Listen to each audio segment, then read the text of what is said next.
Hello everyone, welcome back to our YouTube channel. आज की video में हम सीखेंगे कि अगर आपको अपना HRA क्लेम करना है eight the time of filing of your income tax return, तो उसकी कैलकुलेशन आप किस तरीके से कर सकते हैं।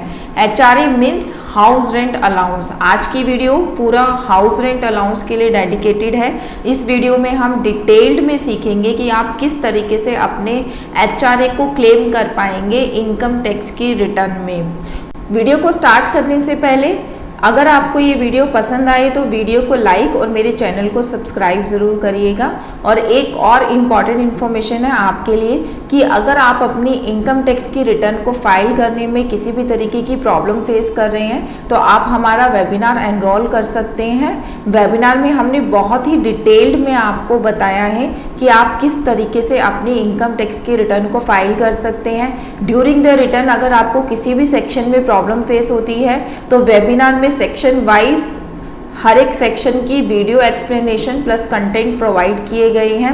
अब तो अगर आप अपनी इनकम टैक्स की रिटर्न को सेल्फ फाइल करना चाहते हैं तो आप हमारा वेबिनार अवेल कर सकते हैं। सो आइए अब HRA के टॉपिक पे वापस आते हैं और वीडियो को स्टार्ट करते हैं। HRA जो है एक अलाउंस होता है, हाउस रेंट अलाउंस होता है, जो कि एक एम्प्लॉयर अपनी एम्प्लॉय को प्रोवाइड करता है उसके रेजिडेंस से रिलेटेड एक्सपेंडिचर्स को मीटअप करने के लिए। लाइक अगर वो अपना रेंट पे कर रहे हैं तो उस रेंट का कुछ पोर्शन जो है कंपनी प्रोवाइड कर देती है HRA की फॉर्म में। सो ये जो HRA कंपनी प्रोवाइड करती है इसकी अगेंस्ट आप डिडक्शन अवेल कर सकते हैं eight the time of filing your income tax return. But जितना भी आप पेमेंट कर रहे हैं अपने रेंट का, चाहे वो आप अपने लैंडलॉर्ड को पे कर रही हैं या फिर कुछ एम्प्लॉयज़ ऐसे होते हैं कि जो कि पेरेंटल प्रॉपर्टी पे अगर रह रहे हैं तो वो अपने पेरेंट्स को भी रेंट शो करते हैं, तो उस केस में भी जितना भी आप रेंट पे कर रहे हैं वो टोटल रेंट आपको कभी भी अलाउ नहीं होता है as a deduction income tax की रिटर्न में। इसमें कुछ स्टेप्स हैं, कुछ कंडीशंस हैं, उसके अकॉर्डिंग आपको कैलकुलेट करना पड़ता है, फिर आप इसको अपनी इनकम टैक्स की रिटर्न में अवेल कर पाते हैं एज अ डिडक्शन। तो ये क्या स्टेप्स हैं। Number 1, HRA actually receive for the relevant period. आपको देखना है कि आपके एम्प्लॉयर से आपको एक्चुअली पूरे साल का HRA मिल कितना रहा है, ठीक है। नंबर 2, अब आपको देखना है कि rent paid -10% of salary for the relevant period.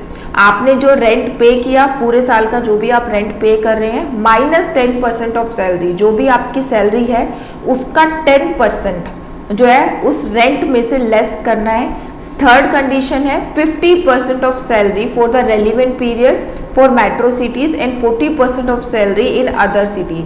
अगर आप मेट्रो सिटीज़ में रहते हैं तो उस सैलरी का 50%, और अगर आप जो है अदर देन मेट्रो सिटीज़ में रहते हैं तो उसका 40% आपको जो है थर्ड कंडीशन में लेना है। फिर इन तीनों में से जब आप कैलकुलेशन करेंगे, इन तीनों में से जो भी लोअर अमाउंट आएगा वो आपको मिलेगा as a HRA deduction at the time of your filing of your income tax return.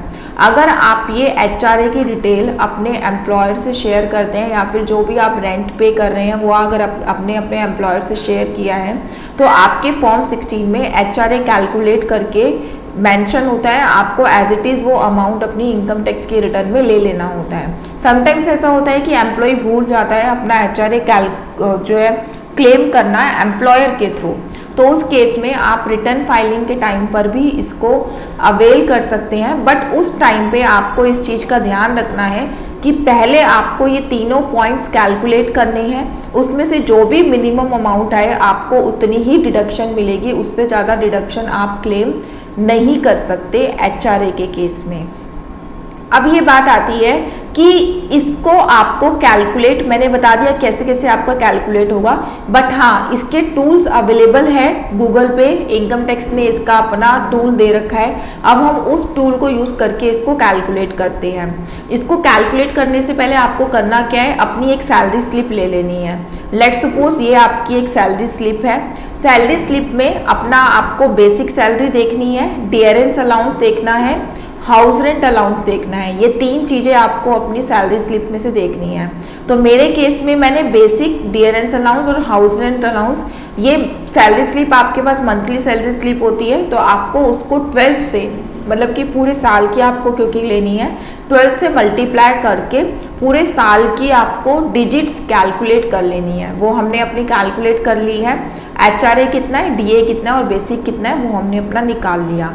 अब आपको गूगल पे जाके HRA कैलकुलेटर के लिए सर्च करना है। जैसे ही आप HRA कैलकुलेटर के लिए सर्च करेंगे आपको फर्स्ट ऑप्शन मिलेगा incometaxindia.gov पर, जो कि इनकम टैक्स से ने जो है प्रोवाइड किया है HRA का कैलकुलेटर।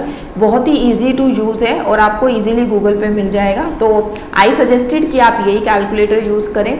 इस कैलकुलेटर को ओपन करने के बाद आपको जो मैंने अभी सैलरी स्लिप से डिजिट्स लेने के लिए कहा है वो आपको इस पे डाल देनी है। बेसिक सैलरी में आप बेसिक सैलरी अपनी डाल देंगे, बट यहाँ पे जो आप डालेंगे वो डालेंगे पूरे साल का डाटा। इसका मतलब आपकी जो salary slip, monthly salary slip है जो आपके पास, आपको उसको ईयरली में कन्वर्ट करना है। पहले 12 से आपको पहले उसको मल्टीप्लाई कर लेना है, ठीक है। तो उससे करके हमने पहले अपनी बेसिक सैलरी डाल ली, देन DA डाल लिया। DA भी हमारा सैलरी का ही पार्ट होता है, इसलिए हमने DA भी यहाँ पे डाला है। उसके अलावा अगर आपको किसी भी तरीके का कमीशन मिल रहा है, कुछ लोग जो कि सेल्स में हैं उनको टर्नओवर का कमीशन भी मिलता है एज अ सैलरी, तो यहाँ पे आप अपनी कमीशन भी डाल सकते हैं। देन जो आपको HRA मिल रहा है, आपकी सैलरी स्लिप के अकॉर्डिंग जो आपको HRA मिल रहा है, जो मेरे केस में 6812 है, उसको आपको 12 से मल्टीप्लाई करके यहाँ पे डालना है। तो हमने वो अमाउंट यहाँ पे डाल लिया। देन रेंट पेड, जितना भी आप रेंट पे कर रहे हैं अपने लैंडलॉर्ड को, उसको आप अपने जो है रेंट एग्रीमेंट में से आपको वो अमाउंट 12 से मल्टीप्लाई करके वो अमाउंट आपको यहाँ पे मेंशन कर देना है। मेरे केस में 15,000 पर मंथ था, तो 180,000 मैंने यहाँ 1,80,000 यहाँ पे मैंने मेंशन कर दिया। देन जैसे ही आप यहाँ पे कैलकुलेट पे क्लिक करेंगे, ये अमाउंट आपका ऑटो कैलकुलेट होके यहाँ पे मेंशन होगा। आपका जो एग्जेम्प्टेड HRA है वो है 55,383 और जो टैक्सेबल HRA है वो है 26,360 रुपीज़। दैट मीन्स आप जो एग्जेम्पशन अवेल कर सकते हैं अपनी इनकम टैक्स की रिटर्न में वो आप कर सकते हैं 55,383 रुपीज़ की। इससे ज़्यादा आप एग्जेम्पशन अवेल नहीं कर सकते। सो एक जो थिंकिंग होती है यूजुअली टैक्स पेयर के माइंड में, वो ये होती है कि जितना वो रेंट पे कर रहा है वो पूरा उसको मिल जाएगा HRA exemption. Let's suppose in the given example वो 1,80,000 टैक्स पे रेंट पे कर रहा है, तो टोटल उसको इतने अमाउंट का एग्जेम्पशन मिलना चाहिए। बट ऐसा नहीं है, क्योंकि आपको HRA कम मिल रहा है अपने एम्प्लॉयर की तरफ से। मेरे को देखो पूरे साल में सिर्फ 81,000 HRA मिल रहा है एम्प्लॉयर की तरफ से, तो मैं 1,80,000 की एग्जेम्पशन तो क्लेम कर ही नहीं सकती।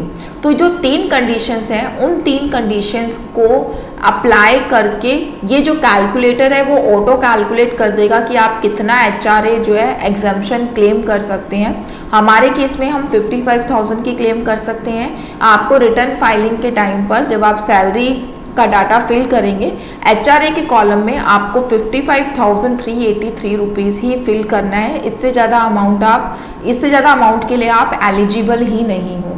तो ये थी छोटी सी कैलकुलेशन HRA की।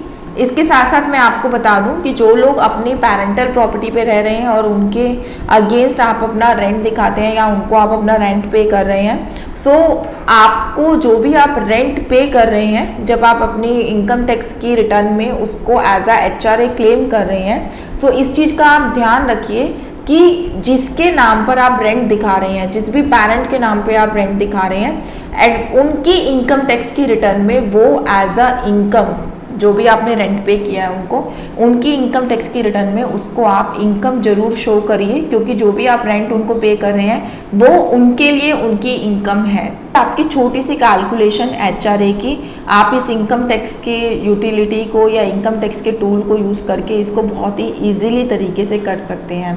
Thank you so much for watching this video.